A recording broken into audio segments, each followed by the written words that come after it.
অসহযোগ আন্দোলনের আরো খবর জানবো। আমাদের সঙ্গে এই পর্যায়ে যাত্রাবাড়ি থেকে যুক্ত হচ্ছেন সহকর্মী আরিফ। যুক্ত হচ্ছি তার সঙ্গে।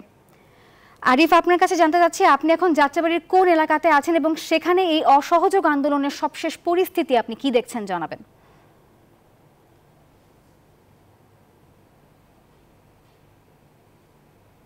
আমি এখন রয়েছি যাত্রাবাড়ির যে মোড়, যে যাত্রাবাড়ি যে থানা রয়েছে এটার পাশেই কিন্তু আমি রয়েছি। আর আরও একটি এখানে যেই পরিবেশটি বিরাজ করছে সেটি সম্পর্কে আপনি একটু বলি। সেটি হচ্ছে কিছুক্ষণ আগেই কিন্তু এই শিক্ষার্থীরা বা অসহযোগ আন্দোলনকারীর যেই নেতাকর্মীরা রয়েছেন তারা কিন্তু এই অঞ্চলটি পুরো দখলে নিয়েছে। কিছুক্ষণ আগে সকাল 10টা থেকে কিন্তু শিক্ষার্থীরা এই অঞ্চলে নেমেছিল। 10টায় আমরা দেখেছি যে শনিয়াকড়া কাজলা এই মহাসড়কে, ঢাকা চট্টগ্রাম মহাসড়কে কিন্তু অবস্থান নিয়েছিল, কিন্তু তারা ধীরে ধীরে আমরা দেখেছি যে যাত্রাবাড়ি থানার দিকে এগিয়ে এসে কিন্তু এখানে এই গোল চত্বরতে, যাত্রাবাড়ি যে গোল চত্বর রয়েছে সেখানে কিন্তু অবস্থান নেয়। এমনকি তারা বিভিন্ন টায়ার, বিভিন্ন কাঠ খোঁড়া দিয়ে কিন্তু তারা আগুন জ্বালিয়ে তারা অনশন করছে। তারা বলছেন যে তাদের যে এক দফা, তারা যে আন্দোলন করছে, তারা দাবি করছেন যে তাদের যে এক দফা, সেই এক দফা দাবি বাস্তবায়ন না হওয়া পর্যন্ত তারা এখানে অবস্থান নেবেন। এমনকি সমন্বয়কারীদের যে ঘোষণা, সেই ঘোষণা বাস্তবায়ন করার জন্য তারা সর্বাত্মক রাজপথে অবস্থান নেবেন।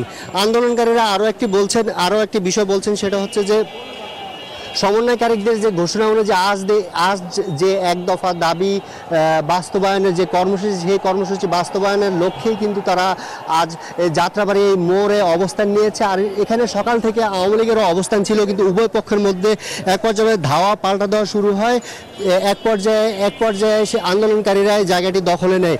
আর আরও একটি বিষয় আপনাকে বলি, সেটা হচ্ছে যাত্রাবাড়ি থানায় কিন্তু পাশে রয়েছে। থানার নিরাপত্তার দায়িত্বে পুলিশও কিন্তু থানার সামনে কড়াভাবে অবস্থান করছে। আর এখানে আইন শৃঙ্খলার পাশেই কিন্তু আবার সেনা সদর দপ্তরের লোকজনও, সেনাবাহিনীর সদস্যরাও কিন্তু রয়েছেন, তারাও অবস্থান নিয়েছেন। তবে আমরা যেমনটি দেখতে পাচ্ছি যে আন্দোলনকারীদের নিরাপত্তার জন্য কিন্তু প্রশাসন বা আইন শৃঙ্খলার সদস্যরা তাদের দায়িত্ব পালন করছেন। আর বিশেষ করে থানা, যেহেতু যাত্রাবাড়ি থানাটাই হচ্ছে পাশে, থানায় যাতে কোনো ধরনের হামলা না হয়, কোনো ধরনের সহিংসতা না হয়, সেক্ষেত্রে আমরা দেখেছি যে থানার আশপাশে কিন্তু সকল পুলিশ অবস্থান নিয়েছেন। আমরা আরও একটি বিষয় আপনাকে বলি, এখানে ডিভাইডার থেকে শুরু করে যে প্লাস্টিকের যে ডিভাইডারগুলো রয়েছে, এগুলো জ্বালিয়ে আগুন ধরিয়ে বিক্ষোভকারীরা বিক্ষোভ করছেন। তারা বলছেন যে তাদের এক দফা দাবি বাস্তবায়ন করতে হবে। তারা আরও একটি বিষয় বলছেন যে সমন্বয়কারীদের যেই ঘোষণা, এই ঘোষণা বাস্তবায়ন না হওয়া পর্যন্ত তারা মহাসড়কে এইভাবে অবস্থান নেবেন। সেই সাথে আরও একটি বিষয় আপনাকে বলেন, এখানকে যেই আশপাশের যে উৎসুক জনতা রয়েছে, এই কিছুক্ষণ পরে কিন্তু এক পক্ষ আরেক পক্ষের মধ্যে একটি ধাওয়া পাল্টা দেওয়া বিরাজ করছে।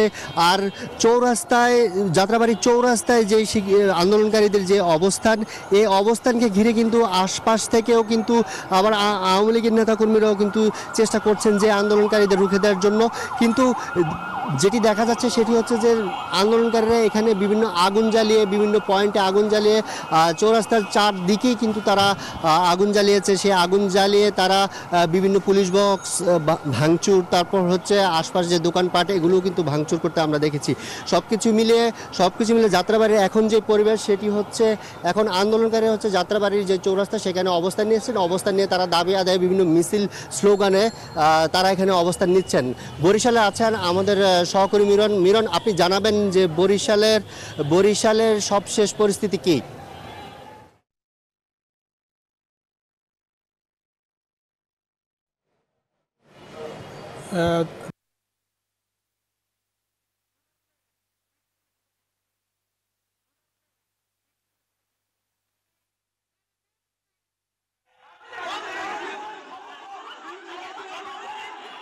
জড়ো হয়ে নথুল্লাবাদের দিকে যায় এবং সেখানে প্রথমেই তারা একটি অ্যাম্বুলেন্স ভাঙচুর করে। পরবর্তীতে তারা অবস্থান নেন নথুল্লাবাদ এলাকা থেকে বা চৌমাথা এলাকায় যান এবং এই সময় তারা 22 নম্বর ওয়ার্ড আওয়ামী লীগ কার্যালয় ভাঙচুর করেন এবং পরবর্তীতে বরিশালের বটতলা এলাকায় পানি সম্পদ প্রতিমন্ত্রী প্রতিমন্ত্রীর বাসভবনে হামলা করে এবং সেখানে তারা অন্তত 20 থেকে 25টি মোটরসাইকেল রাস্তায় এনে তাতেও আগুন জ্বালিয়ে দেয় এবং একই সঙ্গে তারা এক পর্যায়ে বটতলা যে পুলিশ ফাঁড়ি সেখানেও হামলা করে।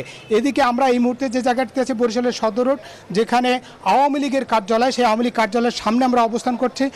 এই খবর জানার পরে আওয়ামী লীগ কার্যালয় থেকে নেতাকর্মীরা গিয়ে বরিশালের যে সদর রোড অশ্বিনী কুমার হলের পাশে যে জেলা ও মহানগর আওয়ামী লীগ মহানগর বিএনপি কার্যালয়, সেখানে তারা অগ্নিসংযোগ করে, ভাঙচুর করে এবং একই সঙ্গে সেখানে থাকা অশ্বিনী কুমার হলের যে গ্লাস সেগুলো তারা ভাঙচুর করে এবং তাদের প্রত্যেকের হাতে হকি স্টিক, দাও, রামদা ইত্যাদি আমরা দেখেছি। ওদিকে আন্দোলনকারী শিক্ষার্থীরা ডিভাইডারের যে থাকা রড অর্থাৎ যে গ্রিল সেগুলো ভেঙে প্রত্যেকে সেগুলো নিয়ে অবস্থান করছিল এবং এখনও তারা সেখানে অবস্থান করছে। এবং আরেকটা বিষয় যে সেখানে তারা সাংবাদিকদের উপরেও কিন্তু হামলা চালায়, যাতে সাংবাদিকরা কোনোভাবে, তারা বলছে যে সাংবাদিকদের আমাদের দরকার নেই এবং অনেক সময় আমরা ভয়ে ভীত হয়ে গণমাধ্যম কর্মীরা কিন্তু সেখান থেকে সরে আসে। এখন কিন্তু বরিশালের গণমাধ্যম কর্মীরা কিন্তু নির্ধারিত অর্থাৎ নিরাপদ স্থানে সরে এসেই কিন্তু তারা অবস্থান করছে। মূলত এই বরিশালের যে অবস্থাটি এখন থমথমে অবস্থা বিরাজ করছে, যদিও বিজিবি টহল দিচ্ছে এবং আওয়ামী লীগ অফিসের সামনে এখন আওয়ামী লীগের নেতাকর্মীরা অবস্থান কর্মসূচি পালন করছেন। এই ছিল মূলত বরিশালে আমার কাছে সবশেষ তথ্য। ফিরছি স্টুডিওতে। নাফিসা। ধন্যবাদ সহকর্মী সাইফুর রহমান মিরান এবং আরিফুল ইসলাম। দর্শক, ঢাকার যাত্রাবাড়ী এবং বরিশাল থেকে যুক্ত হয়ে আন্দোলনের সবশেষ খবর জানাচ্ছিলেন আমাদের সহকর্মীরা।